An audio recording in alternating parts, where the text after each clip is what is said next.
Good morning, everyone. Welcome to our first Sales and Marketing Council event of 2022. We're so grateful to have you all on board. My name is Kate Porosinian. I'm the Chief Operating Officer of Unscripted Interior Design, but more importantly, I am the chair of the Sales and Marketing Council for the HBA Metro Denver this year. And we have just the coolest presentation for you this morning. I could read you Chris's bio, and I'm going to get to that in a minute. But first, we knew we needed a really dynamic event to get the calendar kicked off. It couldn't have happened without these amazing sponsors. So Ferguson, Colton, Open Door, and Wells Fargo, thank you so much for your unending support of everything that the Sales and Marketing Council provides. The board that is on this call, thank you all. You know, I love you. We couldn't make this magic happen without each and every one of you. If y'all haven't seen, Connie has diligently posted all of this information on our website, hbadenver.com/SMC 2022. It is the updated calendar. And as you can tell, it's pretty condensed. And the reason why is we're into quality, not quantity this year, ladies and gentlemen. If anybody can attest, are we a little exhausted, right? We're expended, our calendars are full. So we want each of our programs to be super dynamic and meaningful and engaging. And nobody better than Chris Hartley to kick that off. So I don't know if you guys noticed that this is actually a 1-part and a 4-part series. So please pay attention to register for all 4 events. We will be sending out correspondence throughout the year to remind you. So today being present and finding your truth, that's our series presentation today. And then we have a follow-up in April and in July, and we have our first ever in-person sales rally. So if you've been to the sales rally at IBS, we're going to up it, man. We're going to kill it this year. So please pay attention to that. On a personal note, I can just attest that Chris is just an amazing human. If you didn't read his bio, I can read it out loud to you, but I believe y'all are capable of reading. I want to say that Chris is the best person to kick off this year. If any of you know Chris personally as I do, any conversation you have with him is encouraging, uplifting, and memorable. I will always laugh when I talk to Chris. And more than that, I leave changed. And he truly is someone who practices what he preaches. I don't know if he's going to get on his bandwagon, but he completed an Ironman, and he is not a D1 athlete. So when he has a goal, he goes after it with drive and with conviction. And so I'm just really excited for him to share a little bit of insight of his journey and just inspire you all that we're all capable of so much greatness. So without further ado, Chris Hartley, thank you so much, my friend, for joining us. We are delighted. What an awesome introduction. Now I'm like really nervous because you really hyped me up. So I'm going to go ahead Don't fail. Yeah, right. Don't screw this one up. Okay, can you guys see my screen? Let me see, probably not. Let's go share screen. What about now? You good? Perfect. Okay, so yes, I am not a D1 athlete. Thank you for making that apparent. Far from it. But one thing she forgot to mention, generally every conversation with whomever I have, no matter who it is, I find like I need to take it to an inappropriate place as well. Because why have life be way too serious is kind of my motto there. I'm definitely not going to be a boring speaker for you guys. I hope I'm going to make you laugh. I hope today I even possibly make you cry. I know I oftentimes cry when I give this actual presentation. I'm Italian, so I like to say that aids in it because I believe Italians were given a few more tear ducts than others. Although I met this phenomenal Italian guy at IBS and he didn't cry once, he was just really funny. So he kind of just negated everything I thought about Italians because really my mother was the only one who I've ever really been around that is Italian, so much so. But we are going to talk about being present and finding your truth. And it is something that I am obsessed with. And we're going to talk about why I'm obsessed with that as we go. So Kate had mentioned that we are going to make this a 4-part series. This first one is not a sales training, which I love because all of us are inundated with sales day in and day out. You guys have one of the most amazing sales and marketing councils. I was a judge a couple of years ago for your location. You guys are truly the best of the best. It's basically you in California, in my opinion, that go for it each year. But I didn't want this first one to be about sales because I feel like there's other important things we need to talk about to prepare us to talk about sales. Now, we're going to have 3 sessions together, and then we're going to do an in-person session. What I love about the in-person session is we are bringing one of my closest friends along with this. This is a gentleman that has a New York Times best-selling book. This past weekend, he spoke in front of 5,000 people. The guy he's insane. He knows everybody. He grew up with The Rock. His dad was a professional wrestler. His closest friends are the CEO of Nike and Apple and Tesla, and he does some of the training amongst the most amazing people of all time. And he typically charges $20,000 to speak to a group just for an hour. Now, because we are friends, he's doing all of us a solid. He's not charging the Denver Sales and Marketing Council anywhere near that, thank goodness. But my point in letting you know this is that is an event that you guys want to be at because your life will truly be changed by him. And I'm not going to give the name because I don't want you to do too much research because then you're going to go out and you're going to buy his book and it's going to ruin his presentation. So we're going to keep it a secret until the end, not today, but later on. So with me personally, I do a lot of public speaking. I've been speaking publicly now for probably about 5 years. And I started speaking publicly in regards to home building and in regards to technology and home building. And over the years, my speaking about home building has kind of become less and less, and my speaking about life has become more and more. So 50% of my speaking is home building, 50% of my speaking is about life challenges. Now, I'm known as somebody that can speak about common things in an uncommon way. I will either make you laugh or I'm going to make you cry. I may make you do both. But the idea here is that it's going to be memorable to you and that you're going to gain something from this and you're going to walk away glad that you attended this. If not, I want you to tell me directly so I can step up the game for next time. But we're going to make this really great today. I truly believe that. Now, I want to tell you guys a little bit about me. I like to say that I'm like the Phil Dunphy in real life.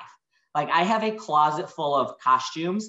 Tipsy Elves is like #1 on my history list because I am buying costumes nonstop. I have 2 amazing little girls. I have a 6-year-old named Harper and I have a 3-year-old named Jensen. And it is not odd for them at all for dad to pick them up in a costume just to cheer them up or to make them laugh or whatever it may be. So we have a really great time. I have so many dad jokes. So if you ever need a good dad joke that's PG, I got those. If you need them definitely not PG, I have those too. But I'm obsessed with my children. You can see behind me, I have little ones here. I have these little small wood things all over my house. My toes are painted pink. That is a true story. I get pedicures. I love pedicures. Every time I go, I said, I need my toes pink, and I get them pink for my little girls. Color pink has been one of my favorite colors forever. So it's fitting that I have 2 little girls that match that. Now, along with home building, along with public speaking, I am doing something that I am just so excited about right now is I am in the midst of writing a children's series. And this children's series is going extremely well. And I'm not going to tell you too much about it because I'd have to have you all sign NDAs because it's not released yet. But let me just tell you, these are the characters in my children's book. So the pink bunny is Harper Hare. That's my oldest. And the little bear is Jensen Bear. And then I'm the dad in the middle, and I'm a mixture of a bear and a hare. And the premise behind the book itself is words of wisdom from dads to their daughters. That's all that I'm going to tell you. You're going to have to sign up in May and buy the book, so it helps. But a portion of my children's book does go to an amazing foster care organization called the National Angels, where their model is that every child deserves a parent. So as somebody who obsesses about the fact that I am a parent, I wanted to make it more so than just about me. I wanted it to make about giving back as well. Now, Kate mentioned that I just finished an Ironman. And yes, I am not a D1 athlete. I don't even really consider myself a runner. I run so slow, maybe you can call me like a speed walker. I'm not really sure what you would classify me at. And we are going to talk about the Ironman a little bit further on in the presentation because there's some really great life lessons that I took from that. But I wanted to show you some of the things that I've put in front of me for the year. I have back-to-back marathons happening in February. Everything I do is for a charity organization. So I'm doing that for a cancer charity. I'm doing the Salt Lake City Marathon in April. I'm doing a half Ironman in May. I'm doing a 100-mile run in July. all within 30 hours for a sobriety center over in Maryland with the famous Charlie Ingle, who is the most decorated runner in history. Matt Damon actually did a documentary with him. So it's called Running Across the Sahara. So I'm going to get to run with Charlie Ingle, who ran 111 days straight across the Sahara Desert with one shower, which I think is the most disgusting thing ever. But in order to do that, he had to run 2 marathons a day, which is just insane. So I did a speaking gig with him back in October in San Antonio. We were talking about my Ironman, and he says, yeah, I'm not really impressed with that. Like, let's see if you can run 100 miles in 30 hours. And I said, all right, well, let's do it. I've never ran, 100 miles. I've never ran more than 26.2 miles at any given time. So 100 miles, we're going to figure it out. And then I'm going to be in your guys' neck of the woods in August because I'm going to do the triple bypass with some of my high school buddies. When I finished the Ironman, they were inspired, and they said, well, and I'm going to use a cuss word. They said, well, if your chubby ass can do an Ironman, I mean, how hard could it really be? So we're going to go ahead and sign up for this bike ride across Colorado. So if you see me riding my bike in the mountains in August, definitely run out and say hello, because I would love to see you. Now, everything that I've told you may have you feeling like I have my life together, right? I must have a really good work-life balance or a life-work balance or whatever it may be, because I can write a book, I can do all these adventure athletic stuff. I have 2 little girls, I have a full-time job, all that stuff, right? I must have my shit together. But the truth is, I don't have it together at all. I mean, how interesting would I be to any of you if I was to sit here and tell you how great I am without any challenges or flaws in my life? And the truth is that I struggle maybe more so than others, maybe more so than most. And I had 2 friends 2 years ago that took their life by suicide, and they were my age, 2 friends of mine that I grew up with. And it was one of those things that I looked back and I said, how bad can things get that was to occur? And it really had me start to study mental illness, and it had me study what it's like to be stressed out and discouraged with life. And I started researching it, and I said, you know what? We all deal with stuff. We all have flaws. So no matter how perfect one's life may look from the outside, I promise you from the inside, they have just as many struggles as we all do. Now, if you go to research me, I have LinkedIn. That's the only social media that I have. I don't have Facebook. In fact, I've never even had Facebook, and I don't have Instagram. Now, I got Instagram for about 2 weeks, and I was so annoyed. I managed 25 salespeople. I was so annoyed on some of my salespeople on Instagram about how their life was perfect that I just had to get off. I was like, I can't handle this right now, And so I figured for myself, it wouldn't be fair for me to portray a perfect life when a perfect life is nothing that any of us have. So we're going to be getting vulnerable today. You're going to find out some things about me that I struggle with. And I'm okay with that, because my goal is for you to ideally learn something from my struggles. And ideally, you can learn something from it as well. So I do get pulled in a million different directions, whether it be public speaking, writing my book, doing marathons, Ironmans, whatever it may be. I have a boss. I am a VP of sales of a home builder here in Dallas. We do about 800 homes a year, looking to do about 1,000 this year. And my boss actually told me the other day, I was telling Kate and Connie this before we got on, my boss was like, hey, the company is extremely supportive off of all of your public speaking and your side hustles and all that stuff. We just ask that maybe you do them on your own time and take some time off. So yesterday I sent 16 meeting requests for 16 speaking opportunities that I have. And he sent me an email today. He said, well, that totally backfired on me. I didn't think you had so many of those things lined up. But the point of this being is that our lives pull us in a million different directions. We just have to pick what direction we want to go in. And we need to figure out what really matters to us on a given day to make ourselves happy. That's the key, is we need to feel happy to be fulfilled in our lives, regardless of how flawed you may be. Now, the topic on being present and finding your truth, I want this to be known and known extremely well. I'm not an expert in it. I'm definitely not. Being present is something that I struggle with daily. I had my 2 little girls this past weekend, and I really, really struggled with not working on this speaking opportunity, not working on my children's book, not working on the 500 emails I had in my inbox because I was out last week. I'm speaking this to you because I feel like it's better to be heard by somebody that's going to acknowledge the fact that they're not an expert in this.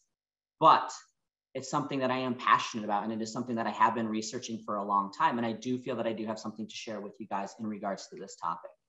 Now, anytime I get fixated on something that I'm not good at, I Google it. You know, we actually say you need to GTS, which stands for Google that shit. And we're going to Google it and we're going to figure it out. And so I became obsessed with the concept about being present and finding my truth. And the idea with finding my truth was simple. I'm obsessed with tattoos lately. And I have one tattoo and it's awful. We're not going to get into discussion of it. I got it when I graduated college.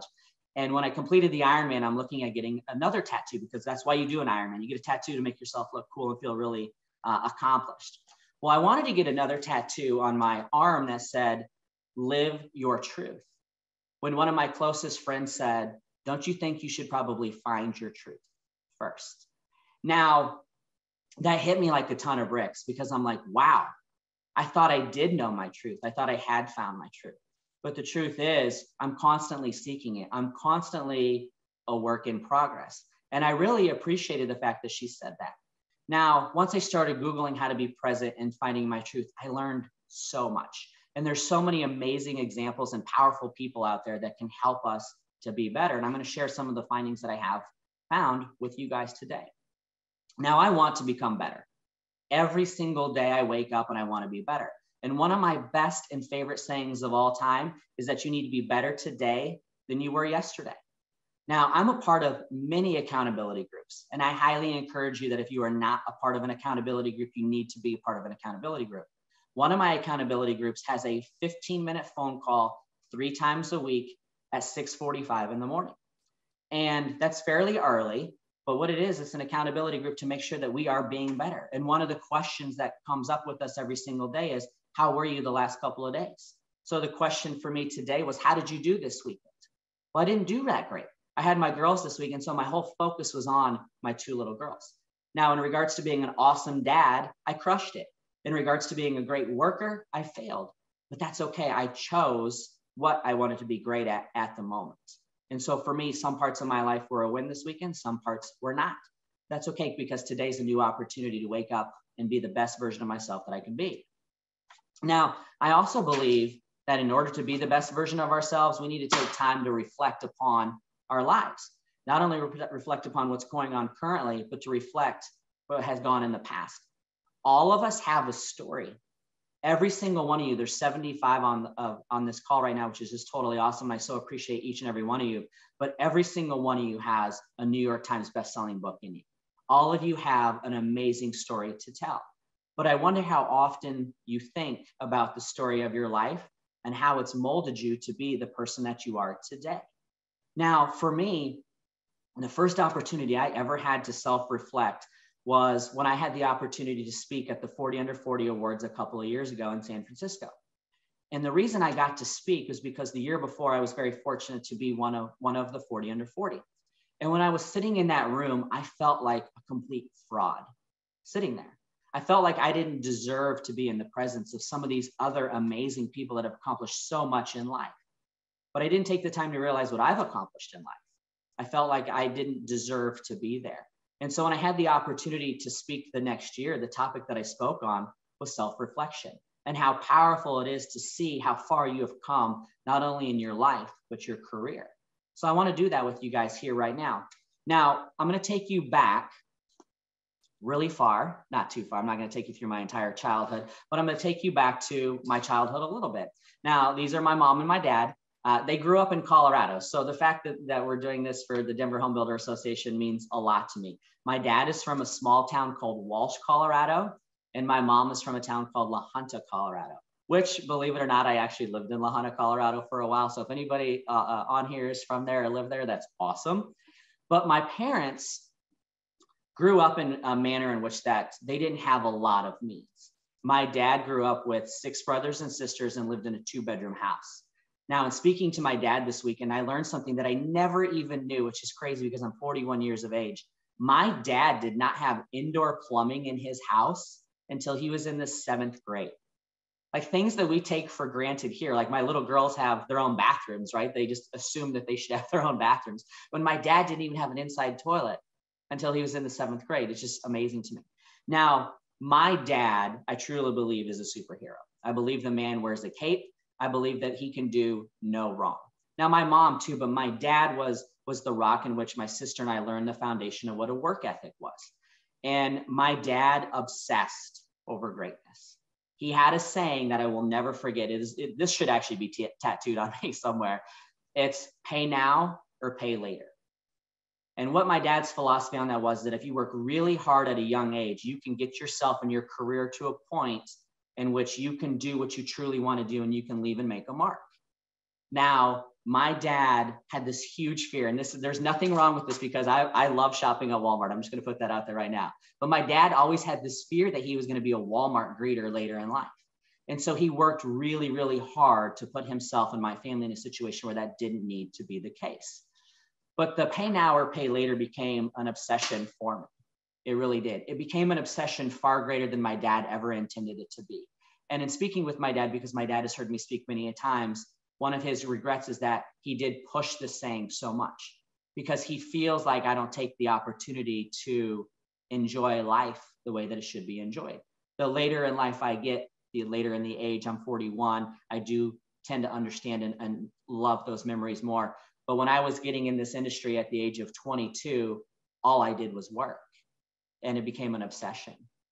Now, I became so obsessed over being the best that I went after every single award possible. And I'm actually glad that Kate didn't read my bio because my bio has changed over the years as my ego has shrunk.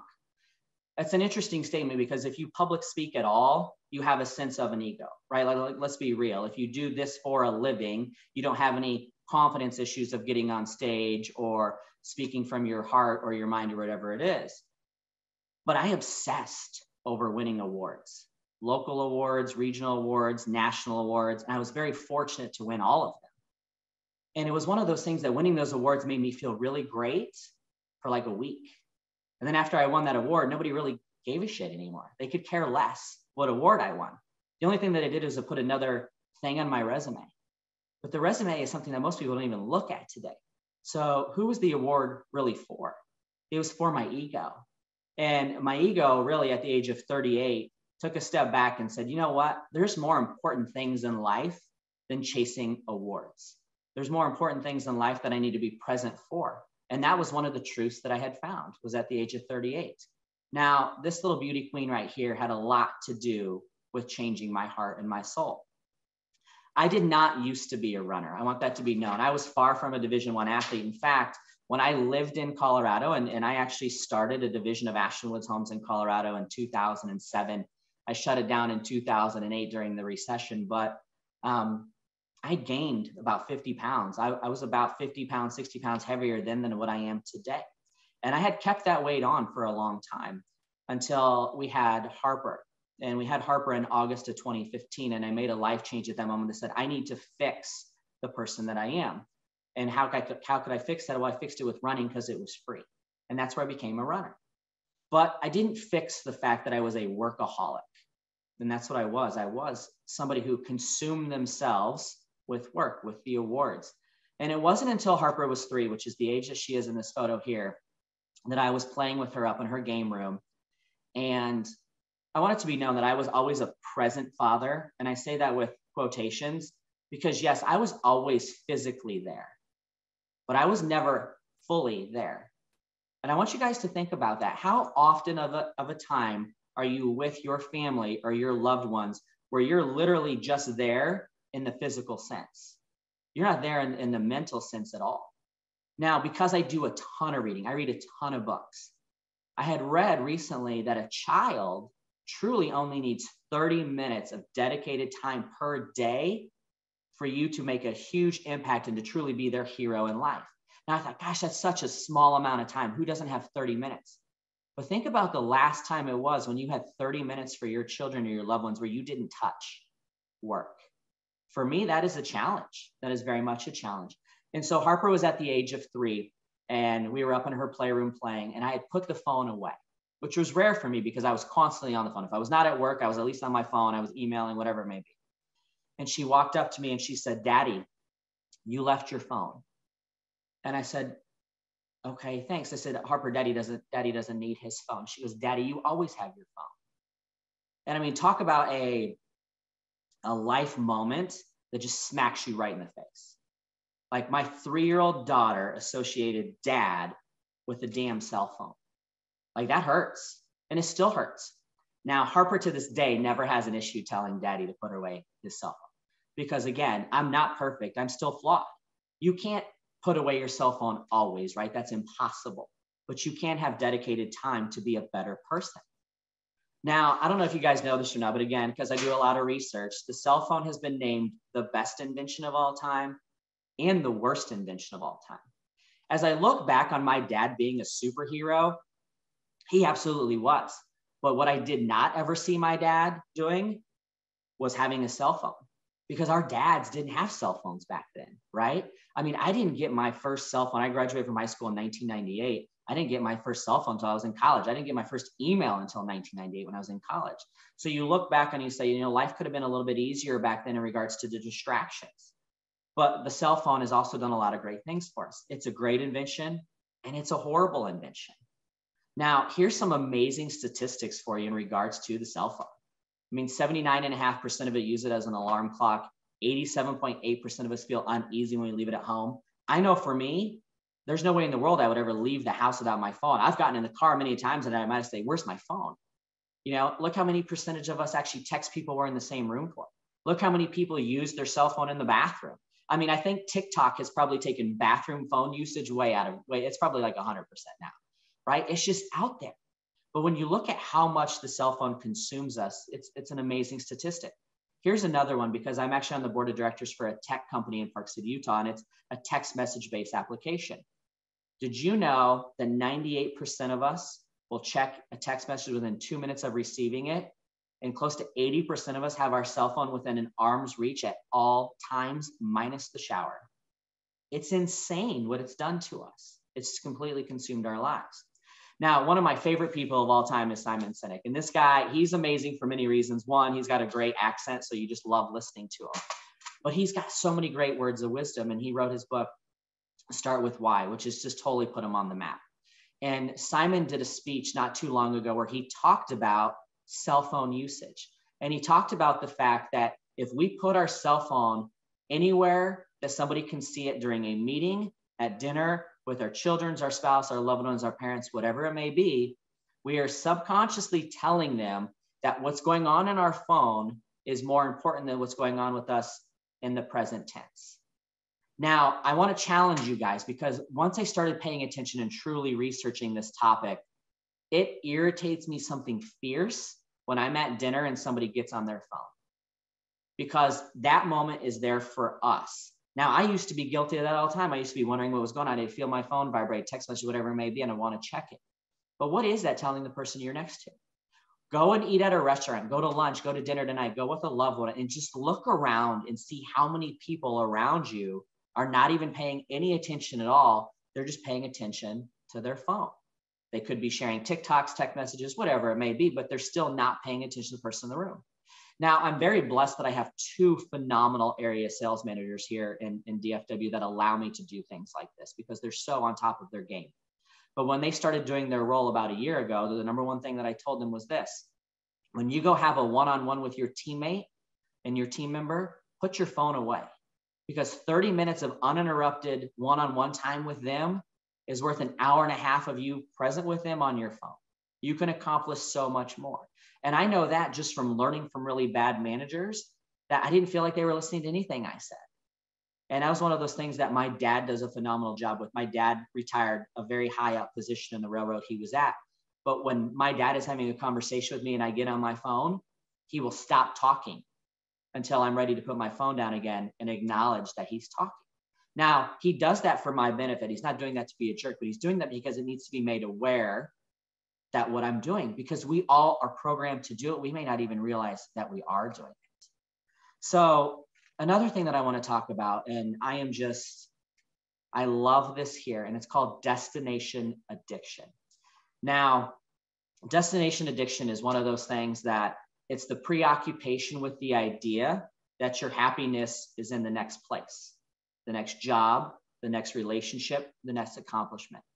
So for me, I was addicted to the next award. I was addicted to the next job title. I was addicted to the next house, the next car, the next clothing, the next whatever it was never good enough.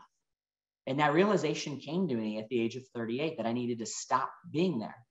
Because until you give up the idea that happiness is somewhere else, you are never going to be happy in the present. Think about that.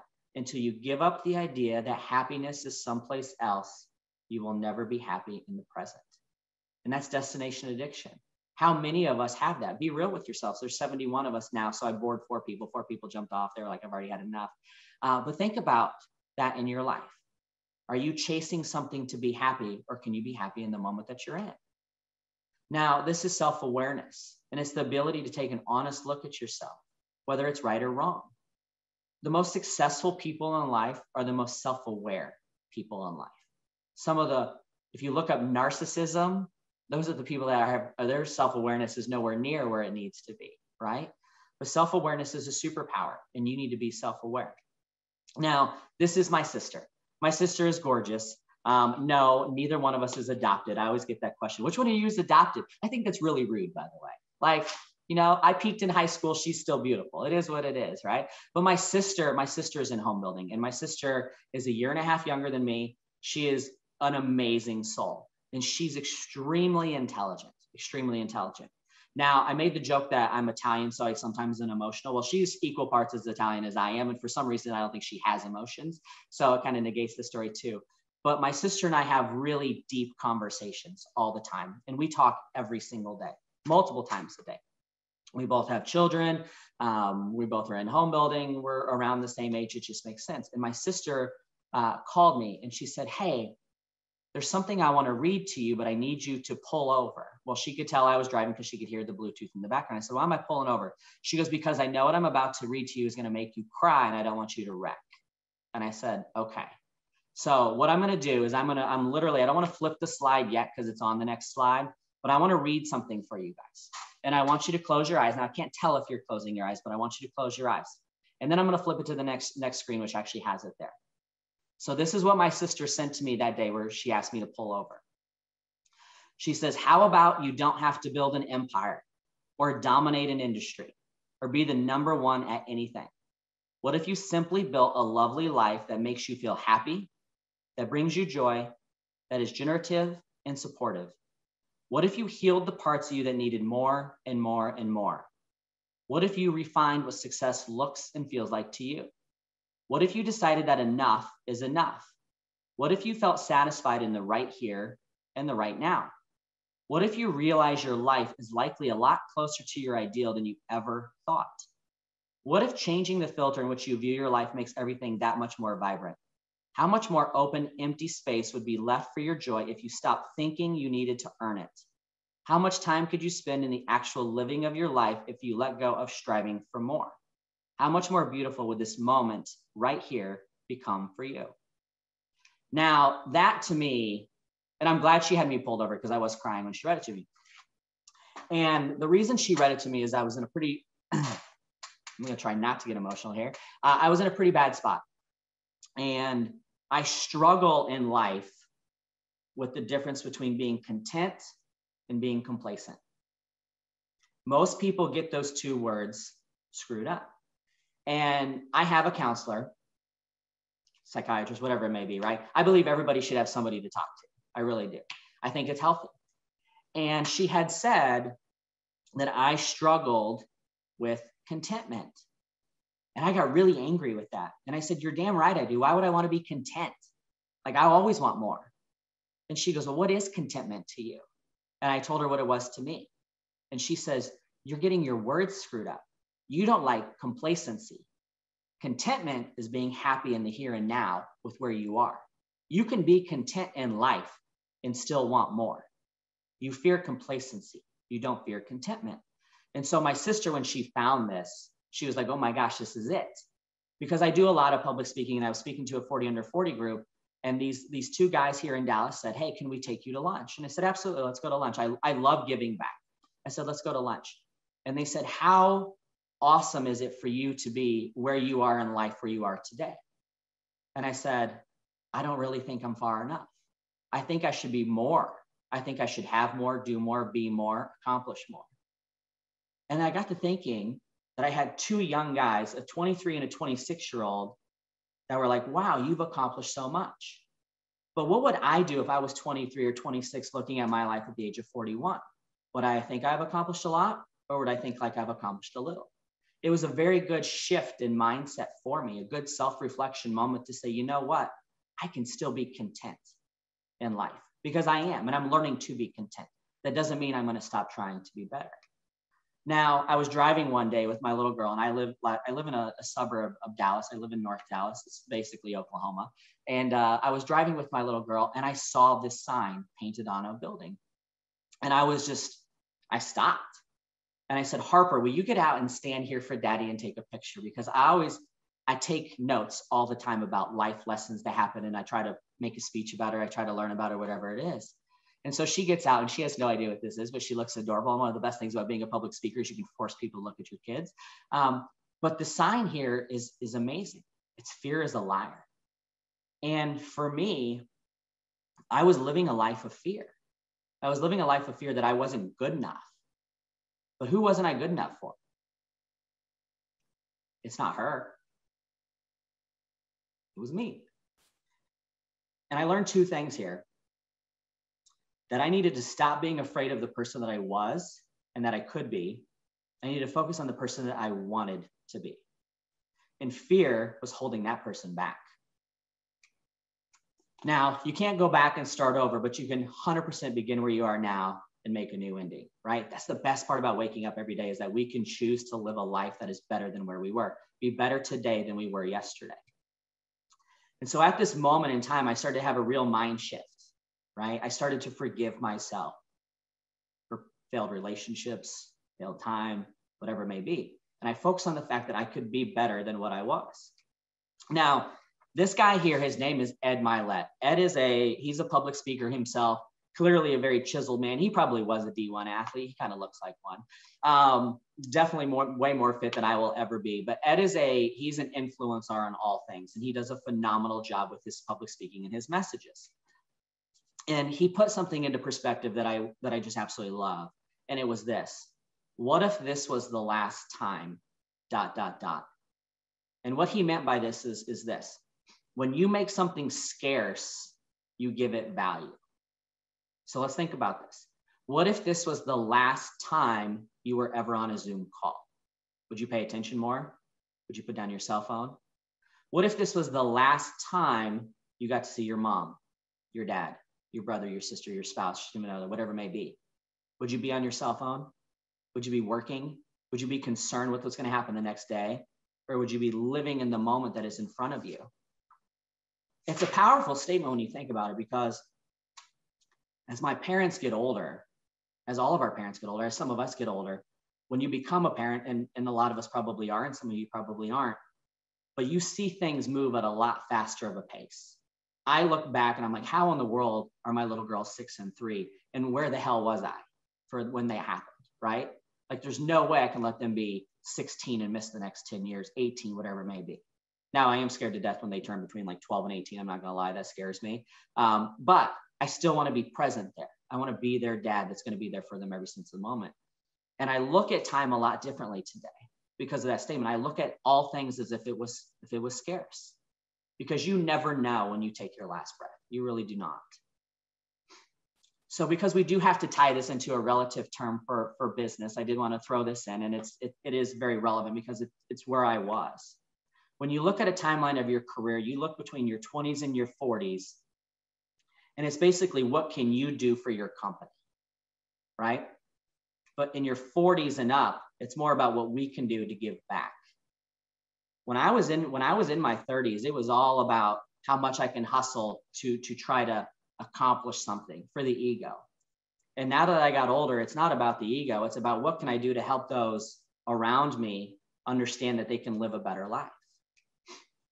Now, being in Texas, you got to throw out a Joe Osteen thing, right? I mean, it wouldn't be right if I wasn't, even though I'm in Dallas and he's in Houston. But Joel says this: being successful doesn't necessarily make you great. What makes you great is when you reach back and you help somebody else become great. Think about that. Successful people aren't necessarily great people. How many of us know extremely successful people, wealthy people, prestigious people, Instagram models, influencers, whatever they may be, but they're doing very little in life to actually make other people better. It is our obligation as people to help others become their best version of themselves. Now, this gentleman here, this is Jesse Itzler. Jesse Itzler in himself is just an amazing man. He's written 2 New York Times bestselling books. He is the former owner of Marquis Jet, which sold it to Warren Buffett for $5 billion. Let's see here. He started the 29029 challenge, but what he's probably most known for most is that he's married to Sarah Blakely, who is the founder of Spanx. Okay, so most people are like, oh, him, even though he himself has accomplished many great things. And he's also the owner of the Atlanta Hawks. Now, I do not know Jesse personally. I'm one degree removed from Jesse, and I've had many conversations with him. I've just never actually met him in person. But he does a phenomenal job making you realize what's important in life. And he says this: how many big moments do you remember each year? So what he did is they actually did a study that fast forwarded you 5 years, or you look 5 years back, and you say, how many moments can I remember from 5 years ago? So for us, that's 2016. Did you know that the average person can only remember 2 to 3 moments a year 5 years later? So we are alive for 365 days, an opportunity to make at least 365 memories, but we remember 2 to 3. Why is that? Why aren't we remembering more? And the thing is that we're not marking our memories. We need to mark our memories in real time, and we need to let the world know about them.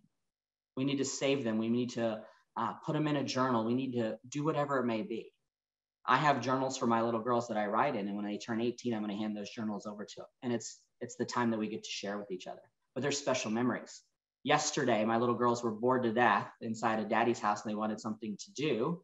We went outside. It's too cold, because it's actually cold here in Texas right now. So we went to go see Sing for the second time, right? And it's just as good as the first time. But to them, that was the best thing in the world. And a little moment for me was watching them dance in the aisle to all the great songs, the U2 songs and the Coldplay songs that I grew up with.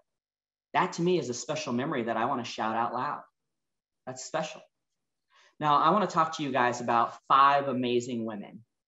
And these 5 women here come from home building, which is great. That's what makes the story even better. These are all Texas women, and they came from Syntex and Pulte in Austin, Texas. They started in the industry, I believe, 2007, 2008. And these women here had an amazing opportunity with their incomes to give back in life. And they started a foster care organization. And this foster care organization has now turned into one of the largest foster care organizations in the country. And it's called the National Angels. Now, the blonde that was in the middle is the CEO. The gal on the right of her is my sales manager, Meredith here. And she gave up everything she had, an extremely well-paying job, for a different calling. She found her truth. Her truth was not new home sales. Her truth was being present in the lives of other children. Now, the reason I bring up the National Angels is that any organization during COVID took a big hit. And in 2020, when COVID happened in March, charitable organizations such as this that had galas and events, I think a gala may be a Texas thing. I never heard of it until I moved here, but they do these things like a banquet to raise money. And their annual banquet would raise hundreds of thousands of dollars that would carry their organization each year. Well, when COVID happened, obviously we couldn't do in-person events. So Susan had reached out to me and said, hey, you have a really good network and you do a lot of really cool things for charity. Would you mind doing something for me to raise $10,000? Can I count on you raising $10,000 for me in 2021? I said, yeah, absolutely, not a problem. I will figure out a way to do it. So like any idiot, I signed up for an Ironman, and I said, I'm going to do an Ironman, because what do you do to try to impress people? You do something that you shouldn't probably do, and you just look real dumb, especially when it's pretty girls. And you signed up for an event. Now, she asked me to do an event for her, and she didn't ask me to do an Ironman in particular. I just said, I'm going to do this. When I had turned 40, it was always a goal of mine to push my limits a little bit more. I've ran back-to-back marathons, but I've never done anything like this. Now, most people say, well, why didn't you start with a half Ironman? Well, I'm not half smart. You know, I should have been fully smart. I'm only half smart. So I went for the full Ironman. And so I signed up for it. And it was in November 21st. Now, let me tell you a little bit about this real quick. I've only ever ran. I didn't own a bike. And I hate swimming. I hate swimming with a passion. I'm a fluffy person, even after the Ironman. And taking off my shirt and swimming in the summer is not usually my top thing I like to do. And I've always had a fear of dirty water. Well, this is Tempe Town Lake, which is one of the dirtiest waters you can get in, right? And so it just wasn't a bright idea at all for me to do this, but I did it. And I put it out in the world that I was going to do this. Now I started researching how much time you have to finish an Ironman, and it's 17 hours. And I'm like, gosh, that's a long time. And then I found out you can't put anything in your ears on the bike or when you're running to listen to. So you're in your own headspace for 17 hours, up to 17 hours. But I did it. I decided that I was going to do this, and I decided that I was going to raise money for this. Now, Susan and her team do a phenomenal job with all of their social media. They flew in a documentary film company to Dallas to film me swimming. Granted, let me replace, that's in a pool, not in a lake, because remember, I'm scared to death of dirty water. They filmed me swimming, they filmed me biking, and they filmed me running. And they put it out there, and we started raising money for them. And we ended up raising $11,500 for the event. So I'm feeling pretty good. I'm feeling pretty confident that I'm gonna do okay. So I get to the event. This is 2 days before. I had my bike shipped in, and I pick up my bike. The event is on a Sunday. I pick up my bike on a Friday. And I'm standing here, and it's just me. It's just me there. I didn't bring anybody with me, and I felt really confident at that time. So I asked him to take a picture for me. Now, I go to bed that night, and I'm like, okay, I got this. I can totally do this. I'm going to make this happen. So the next day comes, which is Saturday. And I show up to the swim practice. And they highly encourage you to practice the swim. An Ironman swim is 2.4 miles, which equals 4,000 yards or 40 football fields. Look at it as 40 football fields of swimming. You have 2 hours and 20 minutes to finish. And I get all of my stuff, and I get my gear, and I line up for the practice swim. And they said, we're going to swim 500 yards. I'm like, gosh, that's really long. Like, I just thought I would get in the water and like paddle around a little bit and get used to it. And I was like, that's so long. I don't really want to do that. But I knew that this was my biggest fear. Remember how I said fear is a liar? And I had made a post on LinkedIn that said, I'm going to accomplish my fear of open water, my fear of not being good enough, my fear of complacency. And I'm going to beat this Ironman. Well, little did I know when I got in that water at that 500 yards, it took me almost 22 minutes to finish. I held onto the kayak twice, and I got out, and I did the math in my head and thought, holy crap, I'm not going to finish in 2 hours and 20 minutes. I'm not going to make it. Not only was it so awful, but I literally thought I was going to drown. Now, this Saturday was only my second time ever in open water. Now, my first time ever in open water was in August, and it was in Waco, Texas, and it was in the Brazos River, where I almost drowned. And that's a true story. I got tangled up with another participant who was scared, who was going under, and she took 3 of us under. It was so awful that they brought a jet ski to pull her out. 3 of us got on a kayak, and it was terrifying. I literally thought I wasn't going to live. So rather than being the intelligent person and keep going into the open water and practicing, I just avoided the open water. And I just figured somehow I was going to get through it. So when I did this practice swim, and it took me longer than it should have, I got out of the water, and I met up my parents at dinner that night. And I said, Mom and Dad, I don't think I can do this. I don't think I'm going to make it. And so Chad Sanchagran, which is a really good friend of mine, and if you guys follow him, you may see him on social media. He happened to be doing a 50-mile ride that day, 50-mile run that day. And I left him a message. I said, hey, Chad, I said, it's Chris. I just did my practice swim. It was the scariest thing in my life. I don't think I'm going tomorrow. I don't think I could do it. And so he calls me up immediately, and he said, hey, let me ask you this. He goes, are you healthier today than what you were when you first started training? I said, absolutely. He goes, have you raised over $11,000 for an organization? I said, I absolutely did. He goes, then you have nothing left to prove. You just got to show up. He goes, who cares if you get 5 feet into the water and they have to pull you out? You at least tried. He goes, if you don't try, You are a complete fraud because you've told everybody in the world that fear is a liar, and you are letting fear consume you right now. Why is fear so great that it's taking over your life and stopping you from something you literally have worked for every single day for 9 months? And I said, yeah, you're right. So that night in my hotel room, I kid you not, I'm YouTubing how to swim in open water, how to panic swim, all of this stuff, right? Stuff I should have done a long time ago. And as I'm driving to the start line, I'm literally thinking, what if somebody hit me in my car and I didn't have to go? Like, these are things that are like going through my mind, that I wasn't good enough to be there, that I wasn't good enough to finish. Well, nobody hit me on the way there. And I showed up to the start line, and I'm in my wetsuit, and I get in the water and I start. Now, how the Ironman works is that you have 2 hours and 20 minutes to finish. And I was in the back of the pack. I was going to finish between 2:01 and 2:10. And there was only another group at 2:11 and 2:20.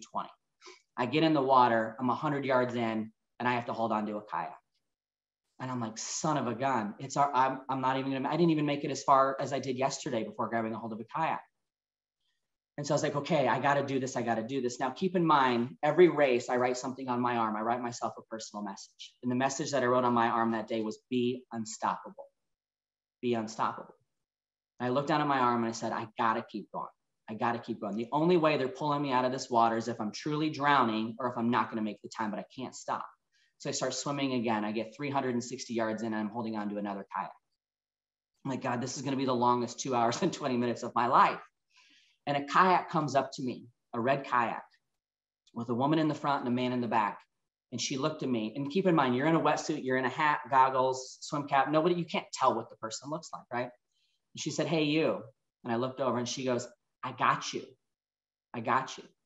And I said, what do you mean? She goes, we are going to ride next to you until you finish. You're not going to drown. Just, you got to let go of the kayak. So I start swimming, and I'm backstroking at this point because I was scared to death. I didn't want to put my mouth in the water.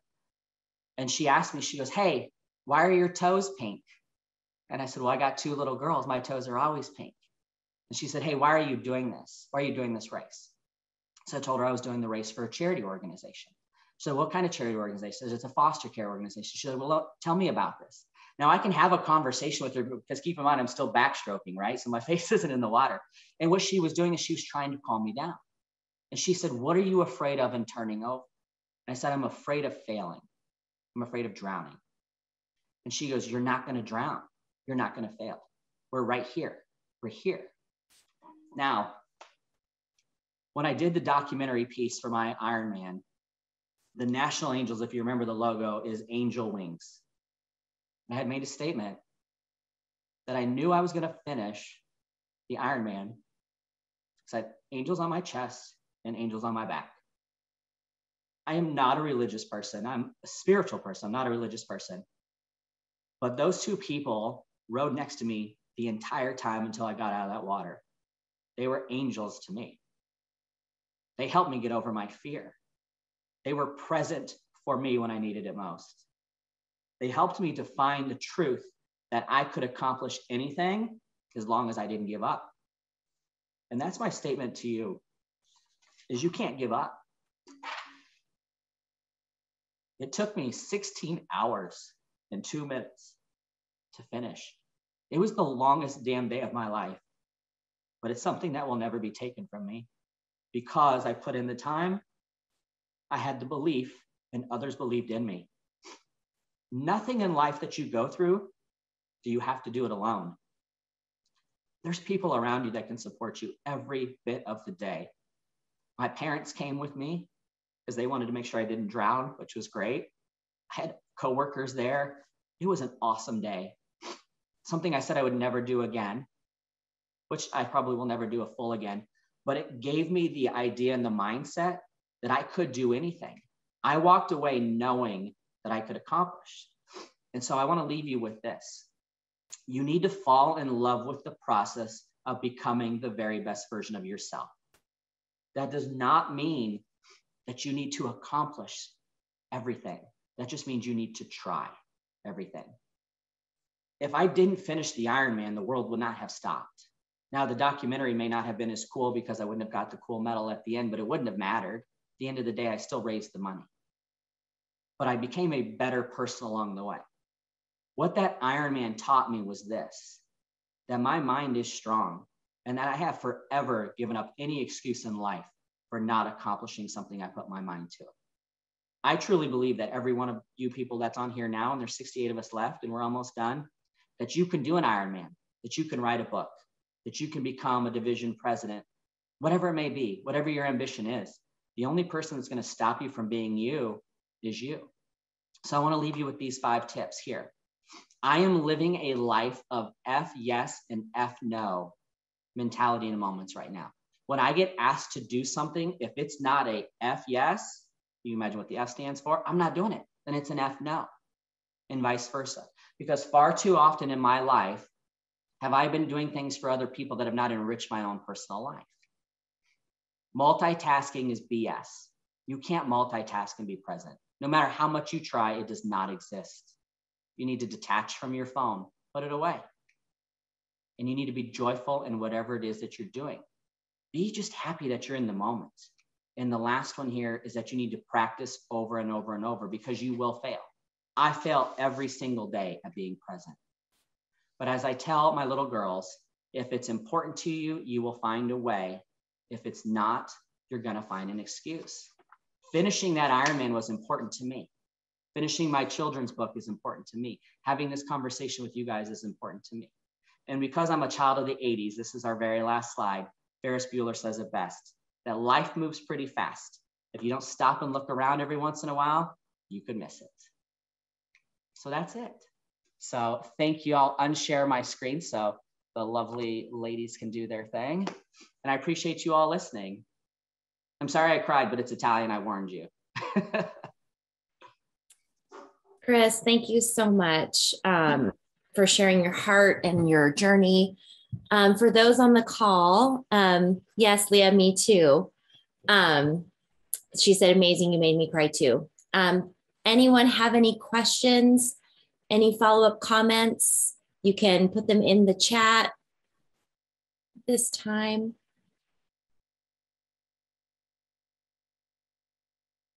Very touching and much needed. Thank you, Lisa.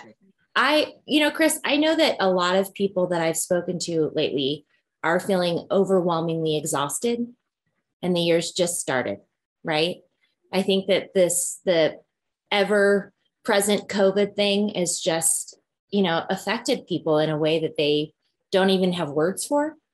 So what do you do to empower your team and you're sharing your journey? How do you push through when things are hard? How do you, do you have to have a concrete goal? Do you have to have something that you look forward to? I know we're not supposed to have destination addiction, but no. What do you do to push through? I do set goals, and I'm a big believer in goals. And, a goal doesn't necessarily mean that your addiction or your happiness is there. The happiness comes in the process of getting there, right? You need to divorce the outcome and pay attention to the process. So again, it didn't matter if I finished anything, as long as I was getting better along the way. That's what's important. As I tell my team, I encourage my team to take their time off, to take their vacation, to put their phone away, to be present with their families, because work is always going to be there. No matter how important of the job we have, we are not brain surgeons. We are not firefighters. If we don't do something immediately, if we don't answer that email immediately, nobody is dying, okay? People will get back to you. You will get back to it. If you set the right expectations on the fact that you have a family or loved ones or whatever, I have a good friend of mine that made $1.8 million in new home sales this year, $1.8 million. He currently has a backlog of 176 homes. He has 2 cell phones. He tells his people when he writes contract, this is my work cell phone. It's on from 9 to 6. This is the only number you're ever going to get. Anything that happens after 6 can happen and be handled at 9 o'clock the next day. Now, he's one of the most successful salespeople I've ever seen in my entire life. He crushes it, and his survey scores are amazing because he sets the expectation. So don't let somebody else set expectations for your life or dictate what goes on in your life. You need to set the expectations in your life. You need to protect your calendar, to protect your sanity, ultimately. Such wisdom. Thank you, Chris. We have lots of comments, and they're all just saying, thank you so much. So wonderful. We needed it. I think we all just needed this recalibration on prioritizing our lives. And it's so easy to lose perspective. Samantha says that she loves to read too, and two great books she wanted to recommend was Be Here Now by Ram Dass. It's an excellent book, actually. And then The Universe Has Your Back by Gabby Bernstein. Thanks, Samantha. That's great. Any other follow-up questions or comments? Great. I just wanted to highlight one note before we hop off today. The Molly Carmichael Zonda presentation has moved to virtual on Monday, January 31st. So make sure we pay attention to that and get that on our calendars and register. We just felt at this time that would be the best solution for everyone and their teams to stay safe as possible. So we are going to hold that presentation virtual. Again, thank you, Chris, for your energy, your enthusiasm, and your commitment. I know we all needed this today. And you still have 50 something people on the call, and it's past the hour. So that's awesome. Wow. I appreciate all of you guys, and I'm excited to see you guys next time. Yep. Thank you, Chris. All right. Hope Bye you now. all have a wonderful week. Go kill it.